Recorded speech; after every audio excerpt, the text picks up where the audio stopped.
Ayatollah Khamenei asema adui aliyefedheheshwa na hamia kwenye vita mseto baada ya kushindwa kijeshi.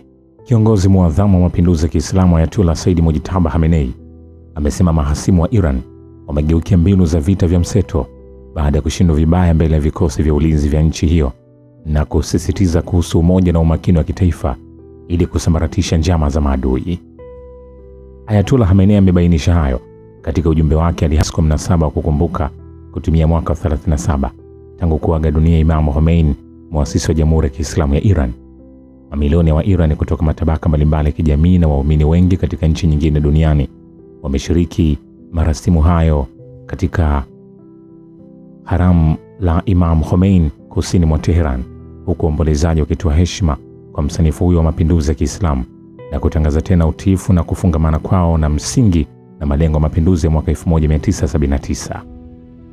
Kiongozi muadhamu amesema adui mwovu amepata kipigo na kufedheka pakubwa katika makabiliano na majeshi ya Iran, na sasa anataka kufidia kushindwa kwake huko kupitia mkakati wa vita vya mseto. Akiwa hutubu wananchi, Ayatollah Mujtaba Khamenei amesema adui hasidi baada ya kushindwa pakubwa mbele ya vijana na watoto wetu shupavu katika jeshi na kupata fedheha kubwa katika medani ya vita na mbele ya macho ya ulimwengu, sasa ameelekeza juhudi zake kwenye malengo mawili katika mfumo wa vita vya mseto: mosi, kuwakatisha tamaa wananchi na kuibua mahesabu halati miongoni mwa maafisa wa nchi. Akiendelea na ujumbe wake kwa mnasaba kumbukumbu ya mwaka 37 tangu kuaga dunia Imam Khomeini, kiongozi muadhamu wa mapinduzi ya Kiislamu amesema marasimu ya kumbukumbu ya kuaga dunia Imam Khomeini yanatoa fursa muhimu ya kutafakari na kumzingatia kwa makini shakhsia huyu mashuhuri. Amemtaja hayati Imam kuwa shakhsia mwenye haiba ambaye ufahamu wake wa kina na utambuzi wa njia na lengo lake tukufu utaangazia na kutoa mwanga wa mustakabali wa Iran ya Kiislamu. Hata hivyo, amesema vijana wengi wa taifa hili hawajapata fursa ya kumfahamu moja kwa moja mwenda zake Imam Khomeini, na hata wengi kati ya wale walioishi enzi za uhai wake hawajafahamu kikamilifu undani wa shakhsia yake na misingi ya njia yake. Vilevile, spika wa bunge la Jamhuri ya Kiislamu ya Iran Mohammad Bagher Kalbaf amesema Iran si tena shabaha ya vitisho rahisi vya maadui, akiongeza kuwa uzoefu wa vita viwili vya Marekani na Israeli umeonyesha kwamba Iran ina uwezo wa kutoa majibu makali kwa uchokozi wa aina yoyote. Katika ujumbe wake kuhusu kumbukumbu ya kuaga dunia muasisi wa Jamhuri ya Kiislamu hayati Imam Ruhollah Khomeini Jumatano, Kalbaf alisema enzi ya kutishia Iran bila kubeba gharama za matokeo yake imepita na kuyoyoma.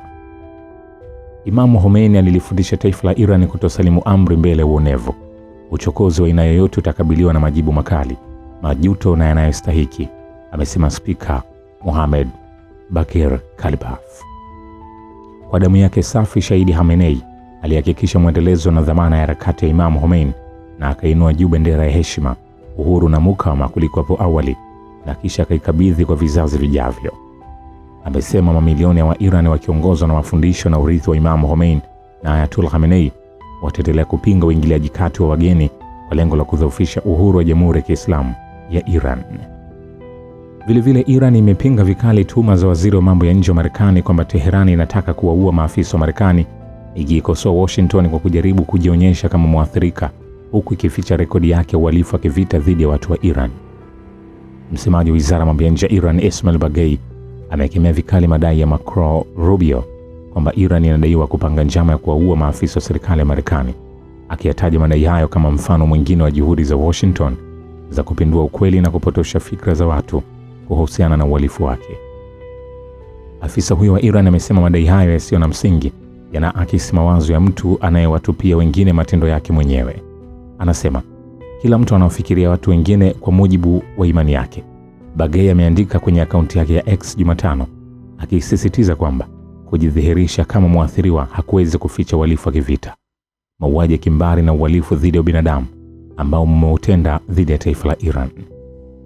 Msemaji wa Wizara ya Mambo ya Nje ya Iran amesema hayo akijibu matamshi yaliyotolewa na waziri wa mambo ya nje wa Marekani Marco Rubio kwenye kikao cha bunge, ambapo mwanadiplomasia huyo mkuu wa serikali ya Washington alidai kwamba Iran inafanya mipango ya kuwalenga maafisa wa Marekani. Vilevile, bunge la Marekani limepitisha hatua ya kupunguza mamlaka ya vita ya Trump dhidi ya Iran. Baraza la Wawakilishi la Marekani limeidhinisha azimio linalolenga kupunguza mamlaka ya vita ya Rais Donald Trump kuhusiana na Iran, ikiwa ni ishara ya changamoto kubwa kwa jinsi utawala wa Trump unavyoshughulikia uchokozi wake dhidi ya Jamhuri ya Kiislamu. Hatua hiyo ilipitishwa Jumatano kwa kura 215 kati ya 208, huku wawakilishi wa Republican Thomas Massie, Brian Fitzpatrick, Tom Barrett na Warren Davidson wakijiunga na Demokrati katika kuunga mkono na kupasisha azimio hilo.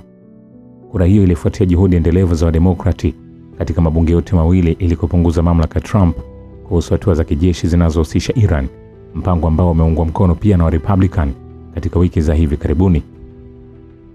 Azimio hilo liliwasilishwa na mwakilishi Gregory Meeks wa New York, Demokrati aliyeorodheshwa katika kamati ya masuala ya nje ya baraza la wawakilishi. Wenzangu wengi kutoka chama cha Republican wanahisi mashinikizo nyumbani wanapoangalia gharama ya chakula na gharama za mafuta, amesema Meeks. Hatua hiyo bado inahitaji kupasishwa na baraza la Seneti ya Marekani, lakini haihitaji saini ya rais.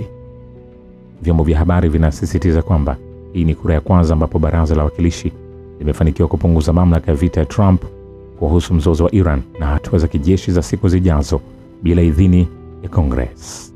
Vile mshauri wa masuala ya kijeshi wa kiongozi mwadhamu wa mapinduzi ya Kiislamu Ayatollah Said Mujtaba Khamenei amesema kuwa Tehran haitaruhusu Marekani kuwasilisha matakwa ya kupita kiasi, iwe ni katika mazungumzo au wakati wa mchakato wa kusitisha mapigano. Mohsen Rezai ameonya kuwa kitendo chochote cha uchokozi kitakabiliwa na mashambulizi mtawalia ya makombora na ndege zisizo na rubani. Rezai ameeleza hayo katika ujumbe aliotuma katika akaunti yake ya X. Ameongeza kuwa ufyatuaji risasi au uchokozi wowote utajibiwa kwa kuvurumisha makombora na ndege zisizo na rubani dhidi ya adui. Historia haitarudi nyuma na mchokozi ataadhibiwa bila kuchelewa. Jumanne wiki hii jeshi la walinzi wa mapinduzi ya Kiislamu lilitangaza kuwa limeshambulia kwa makombora na drone makao makuu ya kikosi cha 5 cha jeshi la wanamaji la Marekani nchini Bahrain na kambi ya jeshi la anga la Marekani nchini Kuwait na maeneo mengine ya kijeshi nchi hiyo kwenye Ghuba ya Uajemi. IRGC ilifanya mashambulizi hayo kulipiza kisasi mashambulizi ya anga Marekani dhidi ya meli ya Iran katika Ghuba ya Oman na kwa hujuma ya Washington dhidi ya mnara wa mawasiliano kusini mwa kisiwa cha Kashmir nchini Iran. Shukran kwa Babu Kivita. Mimi ni The Rich Voice.